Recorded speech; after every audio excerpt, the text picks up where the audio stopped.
लेकिन उसमें कई सारे खामियां भी होते हैं, जैसे कि वो किसी से बात नहीं करता, लोगों से नहीं मिलता और उसके कोई दोस्त भी नहीं होते। और इसी चीज को देखते हुए उसके पेरेंट्स एक दिन उसके लिए एक गर्लफ्रेंड भाड़े में लेकर आते हैं, जिसके बाद उसके साथ कुछ ऐसा कांड होता है जो हम देखने वाले हैं। इस कहानी की शुरुआत में हम मैडी नाम की एक लड़की को घर से जल्दी जल्दी निकलते हुए देखते हैं, क्योंकि आज उसकी कार को गैरी नाम के एक सरकारी कर्मचारी सीज कर रहा था। दरअसल मरने से पहले मैडी की मां ने उसके लिए बैंक से लोन लेके एक घर बनाकर उसके लिए छोड़ कर गई थी। इसलिए मैडी अब बैंक का लोन चुकाने के लिए दिन में एक बियर बार में और रात में कैब चलाकर लोन के पैसे इकट्ठा करती है। और दरअसल मैडी के कई सारे बॉयफ्रेंड में से गैरी भी एक था, और अब क्योंकि वो गाड़ी उसके हाथ से जा रही थी, इसलिए वो गैरी को बहलाने फुसलाने लगती है। तभी घर के अंदर से अंडरवियर पहना हुआ एक लड़का कसरत करते हुए बाहर निकलता है, जिसे देखकर गैरी जेलस होने लगता है। लेकिन मैडी गैरी से कहती है कि वो तो मेरा एक कजन है जो इटली से आया है। तभी वो लड़का मैडी के पास आकर उससे चिपकने लगता है, जिसे देखकर गैरी मैडी के बारे में सब कुछ समझ जाता है और मैडी की कार उठाकर वहाँ से चला जाता है। और अब क्योंकि मैडी के पास कार नहीं रही, इसलिए वो स्केटिंग करते हुए अपने काम पर निकलती है। वहीं गैरी रोड पर गाड़ी रखकर एक दुकान में जाता है। तभी मैडी स्केटिंग करके जाते हुए रोड पर अपनी कार को देख लेती है, जिसके बाद वहां जाकर वो टो ट्रक से अपनी कार उतारकर स्टार्ट करके भागने की कोशिश करने लगती है। लेकिन तभी हम देखते हैं कि मैडी ने टो ट्रक से रस्सी खोलना भूल गई थी, इसलिए कार आगे नहीं बढ़ पा रहा था। तभी गैरी दुकान के अंदर से सब देख लेता है और बाहर आकर कार को फिर से उठा लेता है और मैडी अपनी कार लेकर भागने में नाकामयाब हो जाती है। अब आगे हम देखते हैं कि मैडी अपनी दोस्त सैरा और उसके पति जिम के पास जाकर उन्हें सब कुछ सुनाती है और कहती है कि अब मैं गाड़ी के बिना बैंक के लोन कैसे चुकाऊंगी।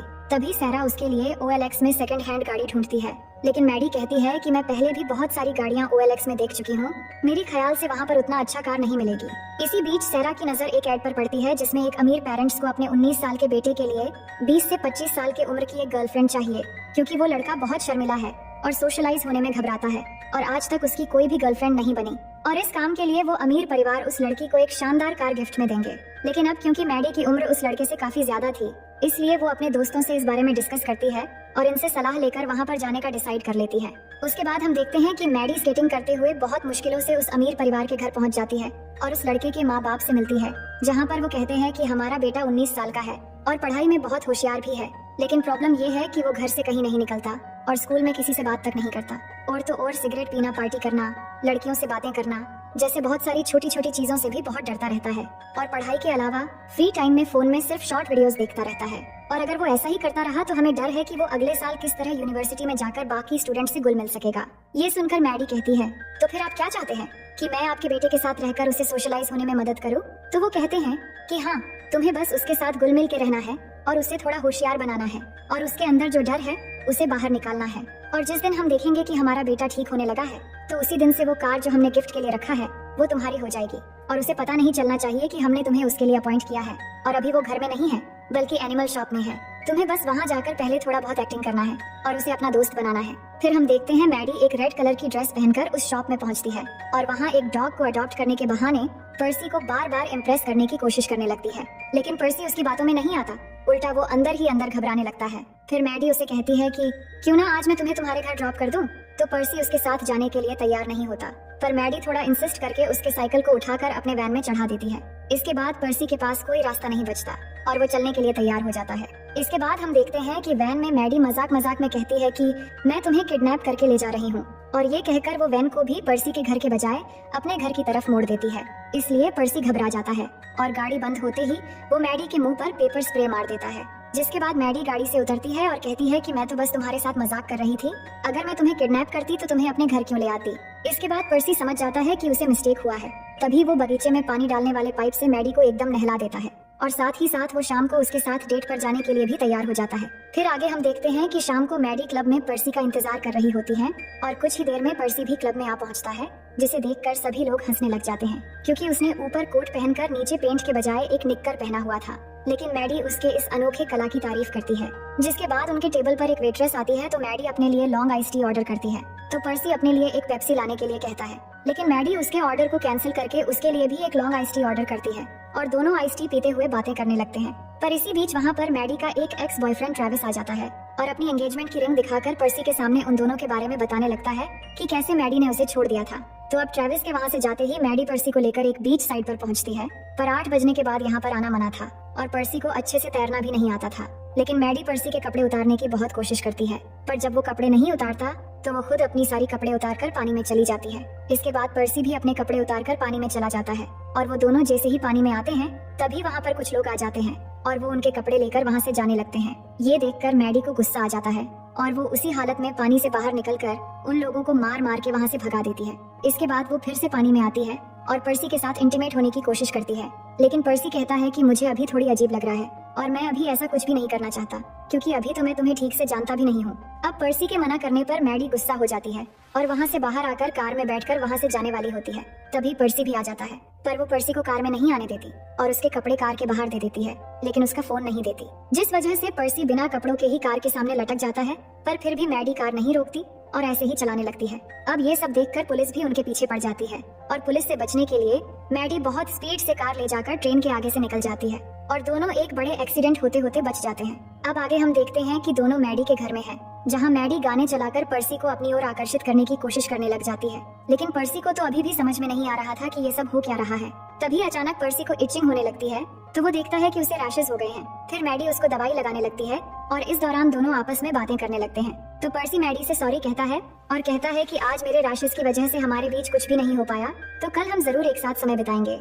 अब अगले दिन दोनों मिलते हैं और बहुत सारे अलग अलग जगह जाकर बहुत मस्ती करते हैं और एक दूसरे के साथ बहुत अच्छा टाइम स्पेंड करते हैं और एक जगह बैठकर दोनों एक दूसरे से बातें करने लगते हैं और बातों बातों में मैडी उसे अपने परिवार के बारे में बताती है कि कैसे उसके पापा ने उसको एक्सेप्ट नहीं किया। और कुछ देर बातें करने के बाद दोनों आपस में किस करते हैं। फिर वहाँ पर दोनों पर्सी के एक दोस्त से भी मिलते हैं जिसका नाम जोड़ी होता है, तो वहाँ पर उनके बीच बहुत बातें होती है और जब पर्सी थोड़ा दूर रहता है तो जोड़ी मैडी से कहता है कि तुम यहाँ इसके साथ क्या कर रही हो, क्या तुम्हें बच्चे पसंद है।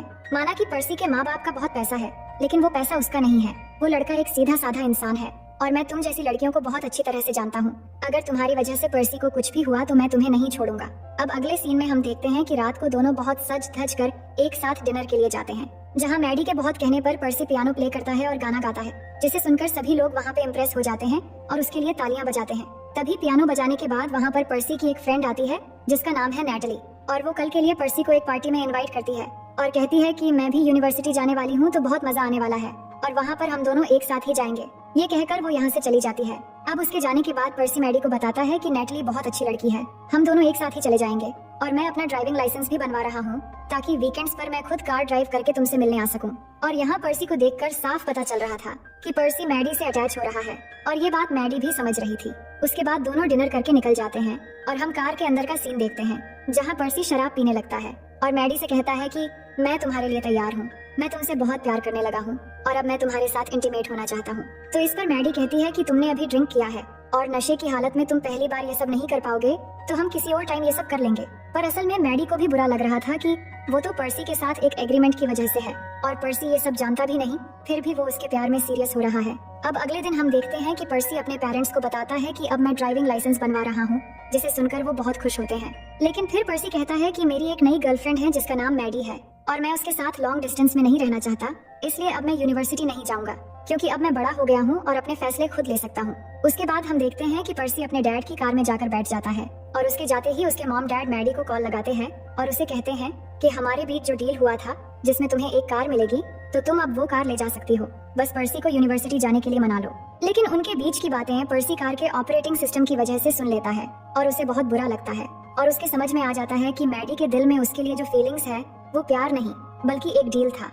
जिसके बाद वो अगले ही दिन मैडी को घर बुलाता है और सब कुछ जानते हुए भी मैडी को अपने मॉम डैड से मिलवाता है और खाना खाते हुए वहाँ मैडी की एज की बहुत मजाक बनाता है और फिर खाने के बीच में से उठकर वहाँ से चला आता है और अपने एक फ्रेंड की हेल्प से उस कार को ले जाकर तोड़ देता है। इसके बाद वो घर वापस आता है और अपने रूम में आकर मैडी के साथ इंटीमेट होने के लिए कहता है, जिससे मैडी भी मान जाती है। लेकिन पहली बार होने की वजह से पर्सी ज्यादा देर तक कुछ नहीं कर पाता और थोड़ी ही देर में उसकी हवा निकल जाती है। फिर वो मैडी को उसकी कार के बारे में बताता है कि तुम्हारे कार के ऊपर एक पेड़ गिर गया है, जिसे सुनते ही मैडी समझ जाती है कि पर्सी को सब कुछ पता लग चुका है। फिर पर्सी कहता है कि मुझे लगा तुम मुझे सच में पसंद करती हो, लेकिन वो तो बस मेरा ही पागलपन था। जिस पर मैडी कहती है, नहीं पर्सी तुम गलत सोच रहे हो, मैं तुम्हें सच में पसंद करती हूँ और वो डील बस मैं अपनी घर बचाने के लिए कर रही थी, लेकिन सच में मैं तुम्हें बहुत प्यार करती हूँ। लेकिन फिर भी पर्सी गुस्से में उसे वहाँ से जाने को बोल देता है। उसके बाद हम देखते हैं कि मैडी अपने घर चली जाती है और बहुत उदास रहने लगती है क्योंकि उसे लगता है कि उसने कहीं न कहीं पर्सी के इमोशंस के साथ खेला है।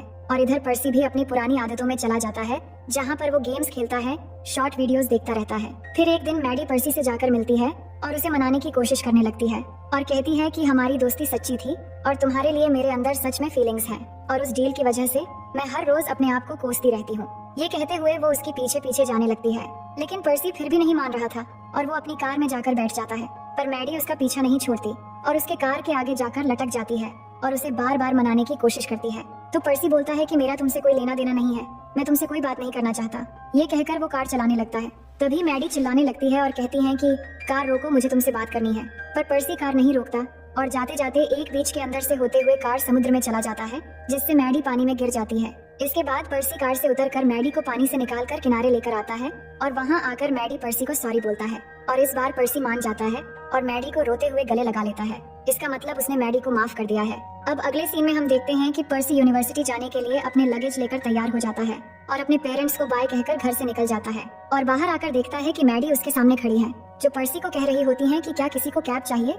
और इसी हंसी मजाक को दिखाते हुए ये रोमांटिक कहानी यहीं पर खत्म हो जाती है।